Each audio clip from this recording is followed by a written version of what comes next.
From our studios in Atlanta, this is CBT News. Today's show is brought to you by Mannheim. And here now, Joe Gum and Bridget Fitzpatrick. Hey, welcome back to CBT News. Today is Thursday, September 15th. I'm Joe Gum. We appreciate you joining us. And I'm Bridget Fitzpatrick. Coming up today, are you placing ads on social media and still not seeing results? We'll tell you how one dealer is measuring their digital outreach. The battle between Tesla and your dealership. We will tell you what to keep in mind when questioning where your business stands. VDP views are important to driving sales. Jason Knight, co-founder and COO of LotLinks, shows us how to deliver to customers by identifying engagement spots. And we'll give you a preview of Kane & Company with David Kane. Before we get to those stories, though, we're going to give you 5 tips today for improving leadership communication. This list comes to us from Forbes.com. Yes, number 1, be present. Very self-explanatory there. Don't be preoccupied with other things, be present. Number 2, ask the right questions. Number 3, speak less, listen more. Don't think about what you're about to say, be sure you're listening to what they are saying. Yeah, that's right? also good for mothers. It is good for and mothers. mother-in-laws. Yes. Work on emotional intelligence. Be self-aware, disciplined, empathetic, and remain calm under pressure. And stay calm and be positive. Both of these things are very contagious. Once so why again, not? good for your work and mothers and mother-in-laws. 100%. Right? Stay calm and be positive. All right, we want to remind you, unless you're A positive, right? You just have to have the Or right O blood. positive. Yeah, O positive. Hey, we want to remind you to get your tickets right now for the 2nd annual CBT Conference and Expo right here in Atlanta, March 7th through the 9th. Early bird registration started Monday, so be sure to take advantage of the special pricing before it ends. At the conference, you're going to hear from guest speakers like New York Times bestselling authors Gary Vaynerchuk and John Acuff. Peter Lito, head of automotive at Google, and many more will be there. You'll even get to hear from industry experts that you see right here on CBT Automotive Network. That's right. So register for the event at cbtconferenceandexpo.com to stay up to date with announcements and get that early bird special pricing. Again, that's cbtconferenceandexpo.com. Okay, so we all have heard or thought about the common question of where dealers stand when compared to auto industry game changers like Tesla. The Washington Post says for generations, OEMs from Ford to Toyota to GM have been banned by state law from selling directly to consumers. We all know that, right? But Tesla has been quickly eroding the traditional model, persuading an increasing number of states to allow it to sell vehicles directly to customers through its boutique stores and even over the internet. So exactly where do dealers stand when compared to Tesla? Auto News says it's not yet clear that this new way will lead to the shuttering of dealerships the way digital sales of music and books led to the death of record stores and bookstores. Auto dealers are widely considered one of the most politically connected groups in the U.S. The NADA has spent more than $4 million on lobbying since 2015 and year after year is the largest spender in the entire auto industry. Now, also according to the Center for Responsive Politics, an independent research group that tracks political donations, and in the fight for their survival, dealers are not giving up. Dealers can also bank on their deep ties to their communities where they have built up name recognition and goodwill. Okay, so it'll be interesting to see how that plays out, right? Yeah, the fight continues, yeah. right? All right, so we're constantly talking about how to target consumers via social media through this thing right here and through this. But do you ever feel like your efforts aren't really making the difference? Pride Chevrolet of Lynn, Massachusetts was able to close the loop on a Facebook campaign and prove that its digital outreach was moving metal. Auto News says the suburban Boston dealership used targeted ads on social media to piggyback Chevrolet's national Chevy Truck Month promotion. Instead of relying on Chevy's campaign to drive traffic, the dealer adopted messaging in its Facebook ads to let consumers know that they can take advantage of the promotion at their store. To determine whether the Facebook ads led to sales, the dealership used CRM data and lead information to figure out who bought vehicles after seeing the ad. Consumers who clicked on Facebook ads and entered their information were taken to a page where they could select a car. Consumers were then sent a price quote via email within 10 minutes for the vehicle, along with quotes for several comparable models. Those individuals also received links to customized landing pages based on their interests with more vehicle information. Auto News says 35% of leads who received an online quote set an appointment. Out of that 35%, 70% of them showed up for the appointment, which is about 20 percentage points above the industry benchmark.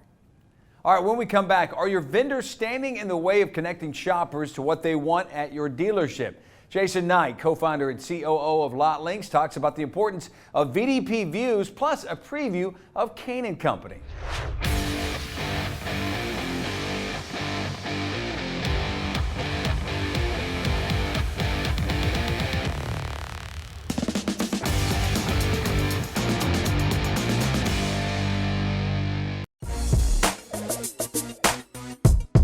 Hi, I'm automotive retail strategist Corey Mosley, inviting you to watch my new show, Progressive Retail with Corey Mosley. If it helps you sell more cars, keep more customers, and increase profits, you'll find it on my show, exclusively on the CBT Automotive Network. ROI has never been more important. So when it comes to VDP views, what is required of your dealership to sell a vehicle, especially when we're talking about the importance of ad spend? Every dealer knows VDP views are a vital driver of sales. So in a 2016 VDP view study, Jason Knight, co-founder and COO of Lot Links, says they wanted to determine the most effective way dealers could get the most amount of views in a certain amount of time. We studied about 300 stores, 300 dealers for 6 months and really looked at all of their website traffic, all of their shopping, all of their vehicles, when they sold and what they got. And what we determined was pretty remarkable. And it was that 25% of their vehicles received 72% of all of the shopping traffic. So a very small minority of vehicles, very big majority of the traffic. And in fact, the average VDP views that those vehicles got was 72. So 25% vehicles, 72 VDP views on average. The bottom 25% received 1 shopper on average. That's horrible. And if you go back to that sweet spot of 30 and 30, you see there's a clear difference in, I'm spending too much on these top 25, I'm not giving enough love to the bottom 25, so we call that underengaged. And truly what you see is only 6% of their vehicles received the 30 and 30, and the ones that did sold at a much faster rate than the other 94% of vehicles that didn't. So big opportunity to be more efficient, spend where you want to spend or where you need to spend, and sell your cars at a much faster rate. Okay, so the $64,000 question from dealers, how can they get VDP views to every car? Yep, great news is dealers have this data, right? Because everyone is spending so much time shopping online, they will go to the dealer's site and look at a vehicle before they come down. So you're able to measure what's going on in my website from all of my sources. So they know where it's coming from, who's looking at it, how they come back, all of that, they already have the data. Bad news is that there was never a tool to do that.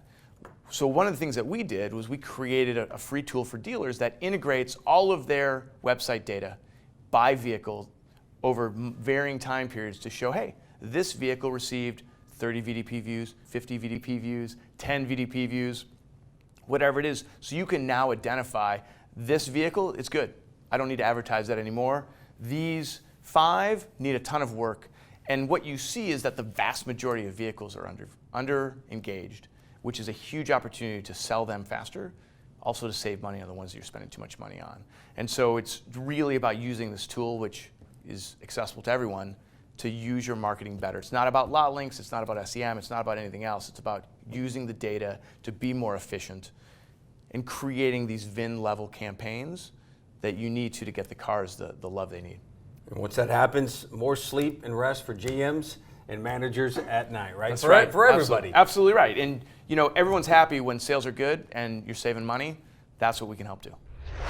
And just to let people know, Jason actually grew up in the industry in Detroit working with a bunch of dummies. And when I say dummies, crash test dummies, Right. that is. So he has a long history. So. Yes, he does.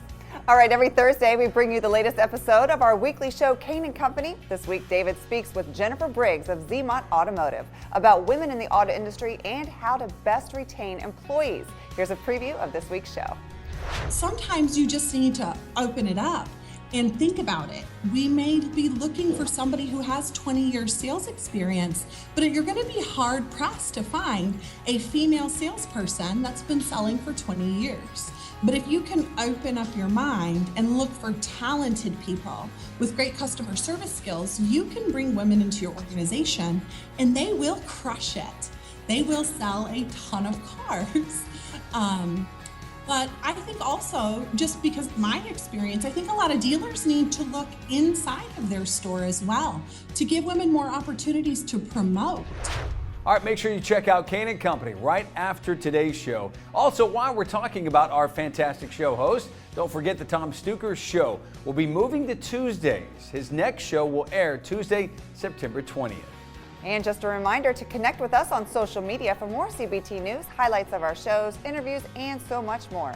You can find us on Facebook, Twitter, Instagram, and LinkedIn. All right, be sure after today's newscast to check out CarBiz Today magazine so you can get more insight from industry experts. All right, thanks for joining us, everyone. I'm Bridget Fitzpatrick. Have an awesome day. And I'm Joe Gum. We'll see you tomorrow right back here. Have a great one. Thank you for watching the official news source of the retail automotive industry, CBT News.